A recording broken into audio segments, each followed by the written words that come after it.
We're always talking about these brilliant AI algorithms, but what if the real magic isn't in the model itself, but in all the prep work that comes before it?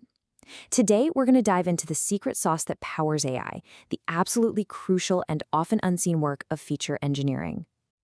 If you picture a data scientist, you're probably thinking of someone building these super futuristic models all day, right?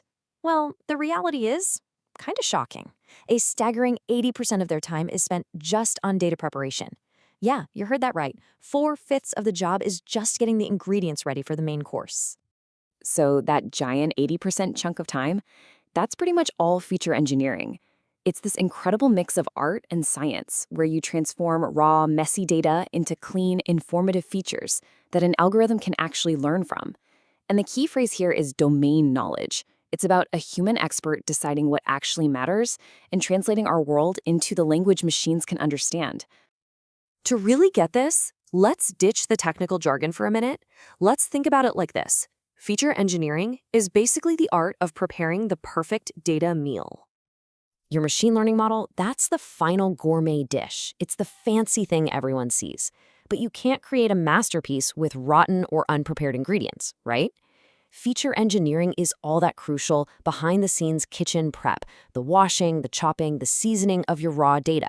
Without it, your final model is, well, basically inedible. So, what's the first step in our data kitchen? We have to tame the messy data.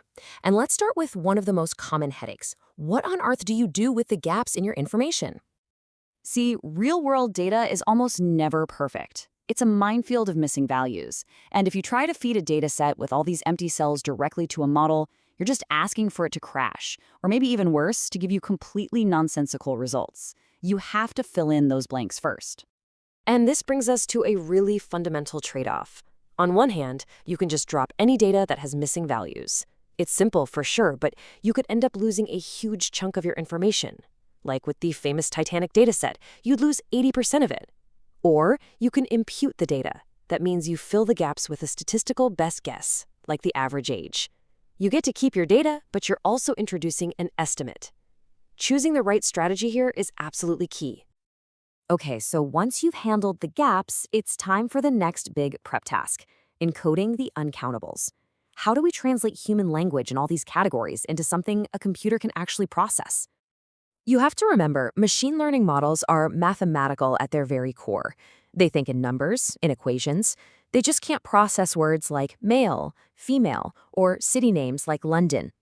We have to translate these kinds of qualitative categories into a quantitative, numerical format that they can actually understand.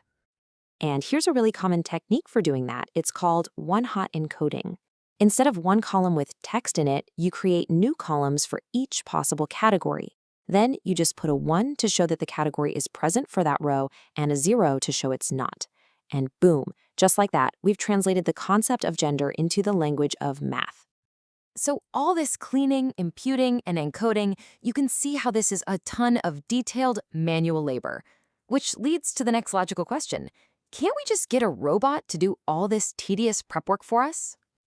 Because feature engineering is so vital, yet so incredibly time-consuming, a whole field has popped up to try and automate it.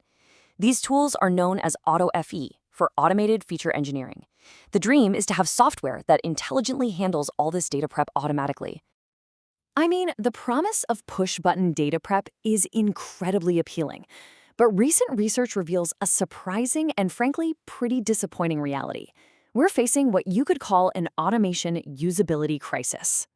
So researchers at the University of Freiburg investigated 53 different AutoFE methods from academic papers, and they wanted to answer one simple practical question.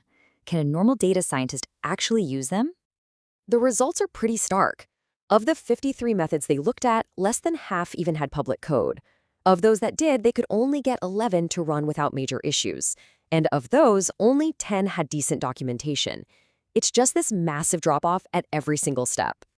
But here's the real kicker. For a tool to be truly automated and safe to use in the real world, you must be able to set basic limits, like how long it can run or how much memory it can use. The number of tools with this absolutely essential feature? 0. Not a single one. The researchers' final verdict was damning, and they did not mince words. After their exhaustive survey, they concluded they could deem none of the methods to be something a practitioner should actually use. Ouch.